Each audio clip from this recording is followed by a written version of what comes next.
আসসালামু আলাইকুম প্রিয় দর্শক। আজ তৈরি করে দেখাবো বাচ্চাদের জন্য ঘরে থাকা অল্প মশলা দিয়ে চিকেন ফ্রাই রেসিপি। এই চিকেন ফ্রাই রেসিপিটা কিন্তু বাচ্চারা অনেক বেশি পছন্দ করে থাকে। আবার অনেকে মায়েরাই এই রেসিপিটিকে ঝামেলা মনে করে বাচ্চাদেরকে বানিয়ে দিতে চান না। তো তাদের জন্য আমার এই সহজ এবং খুবই অল্প সময়ে খুবই ঘরে থাকা মশলা দিয়ে খুবই ঝটপট বানিয়ে ফেলতে পারবেন এই চিকেন ফ্রাই রেসিপিটি। তো এজন্য আমি এই রেসিপিটি নিয়ে আসলাম আপনাদের মাঝে, যাতে করে আপনারা খুব অল্প সময়ে আপনাদের বেবিদেরকে ঘরের মশলা দিয়ে এই চিকেন ফ্রাই রেসিপিটি তৈরি করে দিতে পারবেন। তো বরাবরের মতো বলে যেতে চাই যে আমার ভিডিওটি যদি আপনার কাছে ভালো লেগে থাকে তাহলে লাইক কমেন্ট শেয়ার করবেন। তো এর জন্য আমি দুইটা মুরগির লেগ পিস নিয়েছি।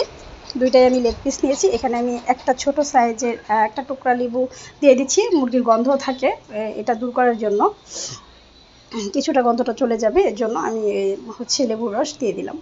আর সামান্য পরিমাণে স্বাদ বুঝে লবণ দিয়ে দিচ্ছি। তারপর মরিচের গুঁড়ো দিয়ে দিচ্ছি। আপনারা ঝালটা বুঝে দিবেন, অনেক সময় শিশুরা কিন্তু ঝাল খেতে পারে না, সেক্ষেত্রে ঝালটা বুঝে মশলাটা দিয়ে দিবেন। অল্প পরিমাণে হলুদের গুঁড়ো দিয়ে দিচ্ছি, 1 চিমটি পরিমাণে।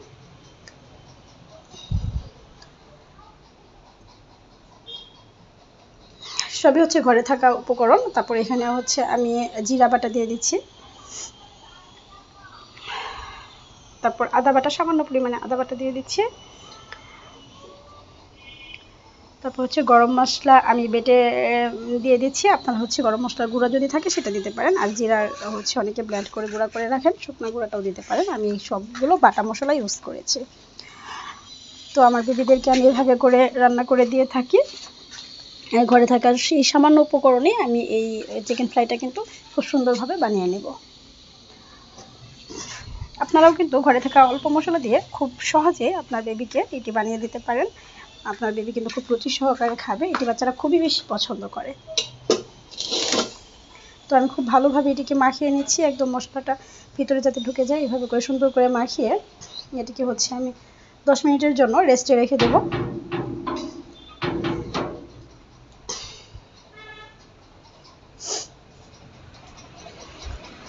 তো আমি একটু চালের আটাটা দিতে ভুলে গিয়েছিলাম। এখানে আমি অল্প পরিমাণে চালের গুঁড়া দিয়ে দেব, সামান্য পরিমাণে চালের গুঁড়া দিয়ে তারপর আমি 10 মিনিটের জন্য রেস্টে রেখে দেব।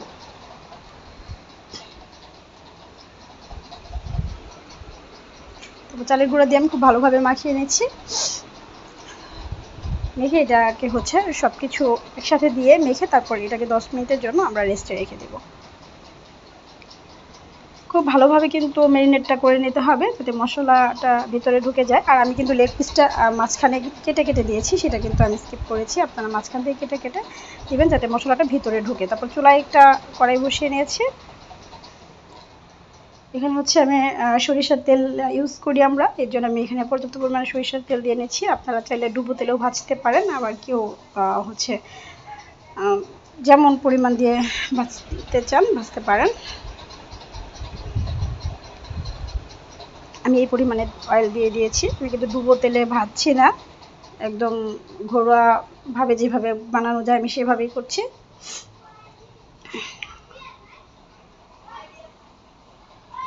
মশলাটাকে আমি খুব ভালোভাবে বসিয়ে নিচ্ছি। এটা একদম লো হিটে ভেজে নিতে হবে, হাই হিটে ভাজতে যাবেন না, তাহলে কিন্তু পুড়ে যাবে, ভিতরে মাংসের মাঝখানে কিন্তু সিদ্ধ হবে না। এটা একদম লো হিটে আমি এটাকে রান্না করে নিব। একটু পর পর উল্টে পাল্টে দিব। দেখতে পাচ্ছেন এক পিঠ কিন্তু একেবারে হয়ে যাবে না, আস্তে আস্তে হবে। এটাকে আবার উল্টিয়ে দিব, আবার উল্টিয়ে দিব, এভাবে করে আমাকে রান্নাটা করতে হবে। আমি বারবার এটিকে দেখে নিচ্ছি। একদম লো হিটে রান্নাটা করতে হবে, তাতে করে ভিতর থেকে সুন্দরভাবে মাংসটা সিদ্ধ হয়ে আসবে। নয়তো কিন্তু হাই হিটে দিলে পুড়ে যাওয়ার সম্ভাবনা থাকবে। দেখতে পাচ্ছেন ডুবো তেলে না দিলেও কিন্তু এভাবে করে ভাজলেও কিন্তু অনেকটা মজার হবে। একটু চাইলে আপনারা ডুবো তেলেও দিতে পারেন। আমি এভাবে করেই বানিয়ে দিচ্ছি। আমার বেবিকে আমি যেভাবে খাওয়াই আমি ঠিক সেভাবেই আপনাদের সাথে শেয়ারটা করছি। তো এই পিঠ ও পিঠ খুব ভালোভাবে উল্টে পাল্টে এটিকে এভাবে করে ভেজে নিতে হবে। বাচ্চাদেরকে অনেক সময় রুচিসম্মত খাবার দিতে হয়, সবসময় শুধু পুষ্টিকর খাবারটা দেওয়ার চেষ্টা করবেন না। রুচিসম্মত খাবার না দিলে বাচ্চারা পুষ্টিকর খাবারটাও কিন্তু খাবে না। তো মাংসেও কিন্তু প্রচুর পরিমাণে পুষ্টি থাকে, সবসময় মাংসের রান্নাটা কিন্তু বাচ্চারা খেতে চায় না, এই জন্য করে মাঝে মাঝে তাদেরকে রুচিসম্মত করে তাদের মতো করে তাদেরকে ফ্রাই করে দিতে হয়, কারণ এটি বাচ্চারা খুব বেশি পছন্দ করে থাকে।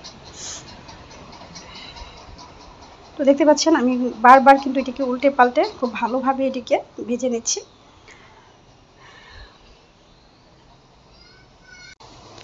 আমার ভিডিওটা যদি আপনাদের কাছে ভালো লেগে থাকে অবশ্যই লাইক দিয়ে যাওয়ার আগে সুন্দর একটা কমেন্টস করে যাবেন, এবং নিচে রেড কালারের সাবস্ক্রাইব বাটনে প্রেস করে অলে সেট করে রাখুন, ঘন্টাটি বাজিয়ে অলে সেট করে রাখুন, তাতে করে আমার পরবর্তী ভিডিও নোটিফিকেশন সবার আগে আপনার কাছে পৌঁছে যাবে।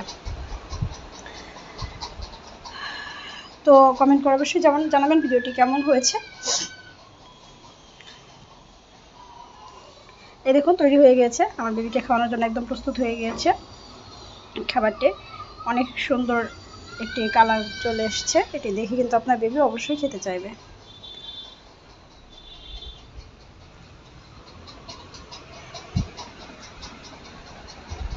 এই ছিল আমার আজকের আয়োজন। অবশ্যই তো ভিডিওটি ভালো লাগলে বন্ধু হয়ে পাশে থাকবেন, সাবস্ক্রাইব করে নেবেন। আমি বারবার বলে যাচ্ছি আমাকে সাবস্ক্রাইব করে বন্ধু হয়ে আমার পাশে থাকবেন। এরকমই নিত্য নতুন ইম্পর্ট্যান্ট বাচ্চাদের ভিডিও পাওয়ার জন্য আমার চ্যানেলটিকে অবশ্যই সাবস্ক্রাইব করে রাখবেন।